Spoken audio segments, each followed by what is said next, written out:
Olá, tudo bem? Seja muito bem-vindo a esse canal. Eu sou Renato Cortez e aqui nós falamos de teologia. O nosso foco aqui é Bíblia, é o estudo da palavra de Deus. Olha só, no vídeo de hoje nós vamos falar de um tema muito interessante. O que acontece após a morte? Céu, inferno ou sono da alma? O que a Bíblia fala para nós? O que é o nosso destino? Vamos falar sobre esse tema aí? O que realmente acontece quando morremos? A alma vai imediatamente para o céu ou ela vai para o inferno? Existe um estado intermediário no meio disso? Ou simplesmente nós ficamos dormindo até a ressurreição? Essas perguntas elas têm intrigado teólogos, filósofos e crentes ao longo dos séculos. E neste vídeo nós vamos explorar as diferentes interpretações bíblicas e teológicas sobre o estado da alma após a morte, analisando as evidências que sustentam cada uma dessas perspectivas. Deixe o seu like no vídeo, compartilhe com outras pessoas que você sabe que gostam desse material e se inscreva no canal também para sempre você ser avisado quando for lançado vídeo novo aqui, tá? Bom, vamos lá. O estado intermediário, consciência ou inconsciência? Primeiro ponto, vamos analisar então a doutrina do sono da alma, para quem defende que existe um estado intermediário, né? O que é isso? É a doutrina do sono da alma. Algumas tradições cristãs, como os Adventistas do Sétimo Dia e os Testemunhos de Jeová, eles defendem que a morte, ou após a morte, a alma ela entra no estado de inconsciência, aguardando a ressurreição. Eles baseiam essa passagem em Eclesiastes 9,5. Como é que está lá?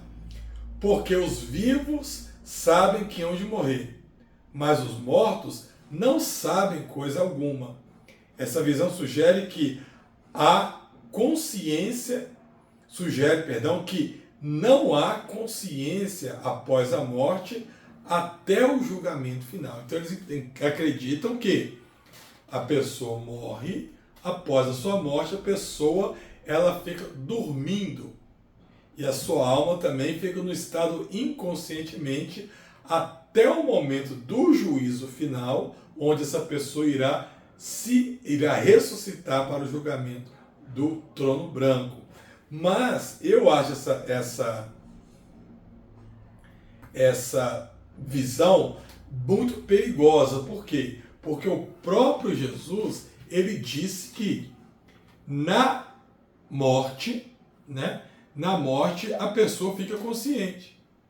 Quando Jesus, por exemplo, ele fala a parábola do rico e Lázaro, que eu já mencionei em um vídeo anterior aí, ele diz que quando o rico chegou lá, ele viu Lázaro lá no seio de Abraão.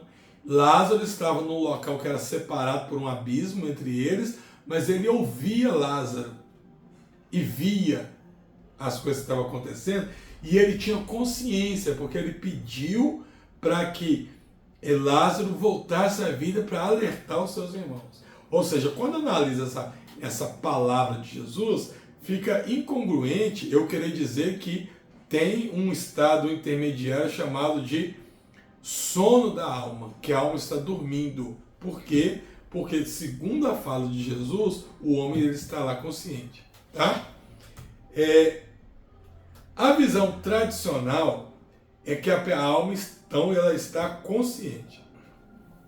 Então, por outro lado, muitas denominações cristãs acreditam que a alma permanece consciente após a morte.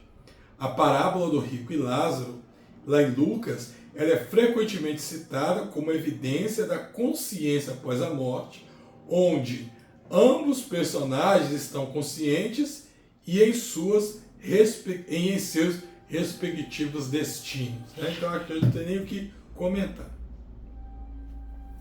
Agora, o destino. Qual que é o destino da alma? Inferno, céu ou purgatório, como diz alguns católicos, né? Então, primeira visão que nós temos é quem defende que quando a alma morre, ela já vai ou para o inferno ou ela já vai para o céu. Imediato. Vamos ver isso aqui. Algumas tradições ensinam que após a morte, a alma ela é imediatamente julgada e ela é enviada ao céu ou ao inferno. Essa visão ela é sustentada por passagens como Hebreus 9:27, que diz assim: e como aos homens está ordenado morrer uma vez, vindo depois disso o juízo, no entanto, outras interpretações, sugerem que esse julgamento ocorrerá após a ressurreição, né? Então aqui eu tenho uma outra visão. Aqui interpreta que não tem um estado intermediário, que a pessoa ela já morre, ela já vai direto para o céu ou direto para o inferno. E essas pessoas, alguns interpretam que o julgamento deles já acontece ali, para que eles já tenham um destino a qual eles vão. Então é uma visão complicada também. Por que complicada? Porque quando você lê Apocalipse fala assim que o inferno devolveu os seus mortos, né? Apocalipse 20.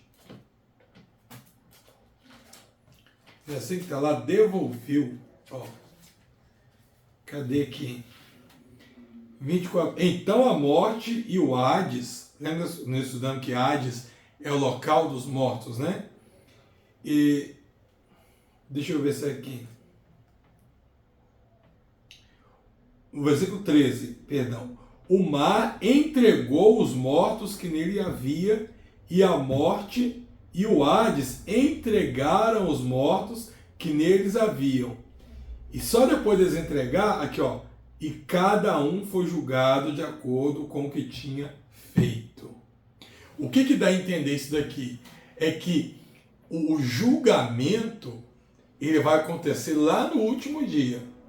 E que só nesse dia agora é que os mortos vão para lá, para poder serem julgados. Então é complicado eu dizer que após a morte a pessoa já tem um julgamento imediato e já vai ou para o céu ou para o inferno. Tá bom? E a doutrina do purgatório? No catolicismo existe a crença do purgatório. É um estado temporário de purificação para as almas que morreram em estado de graça, mas ainda necessitam de purificação antes de entrar no céu. Essa doutrina é baseada em tradições e em interpretações de passagens como 1 Coríntios 3,15, que está assim: se a obra de alguém se queimar, sofrerá prejuízo, mas o tal será salvo, todavia, como pelo fogo. Então, esse daqui, a maioria dos cristãos não defende isso, tá? Mas o catolicismo defende. Eles acreditam que existe um local chamado purgatório, onde a pessoa fica ali, para depois dali ela é conduzida para o céu. Tá certo? Bom, então vamos falar aqui agora da ressurreição e do julgamento final, que é os destinos que nós sabemos que toda alma vai chegar. Independente das diferenças sobre o estado da alma após a morte, a maioria das tradições cristãs concordam na esperança da ressurreição dos mortos no fim dos tempos, conforme 1 Coríntios 15:52. No momento, no abrir e fechar de olhos, ao som da última trombeta, porque a última trombeta soará, e os mortos ressuscitarão incorruptíveis, e nós seremos transformados. Então, independente da visão que se tem anteriormente, aqui é um ponto passivo, talvez, ou quase passivo, de que haverá o julgamento e o juízo, né? Ou a ressurreição e o juízo. O juízo final. Após a ressurreição, ocorrerá o juízo final, onde cada pessoa será julgada por suas obras, como está descrito lá em Apocalipse 20:12. E vi os mortos, grandes e pequenos, em pé diante do trono. E abriram-se os livros, e os mortos foram julgados pelas coisas que estavam escritas nos livros, segundo as suas obras. Então as Escrituras, elas nos oferecem diversas perspectivas sobre o que acontece após a morte. E as interpretações, elas variam entre as tradições cristãs. O importante aqui é viver uma fé genuína, arrependimento e obediência a Deus, confiando na promessa da ressurreição e da vida eterna, tá? Então eu trouxe para você aqui o que? As várias perspectivas, as várias linhas de pensamento que nós temos sobre a alma, sobre o destino da alma, sobre para onde a alma vai após a morte. Eu espero que você tenha gostado, lembrando que você pode ser meu aluno, só você se inscrever no meu curso básico em teologia. Lá eu vou te ensinar a sua entrada no mundo do estudo bíblico. Você vai aprender sobre doutrina sistemática, tá? Com aulas curtas e objetivas, tá bom? O link está na descrição. Deus te abençoe, fique com Deus, até o nosso próximo encontro.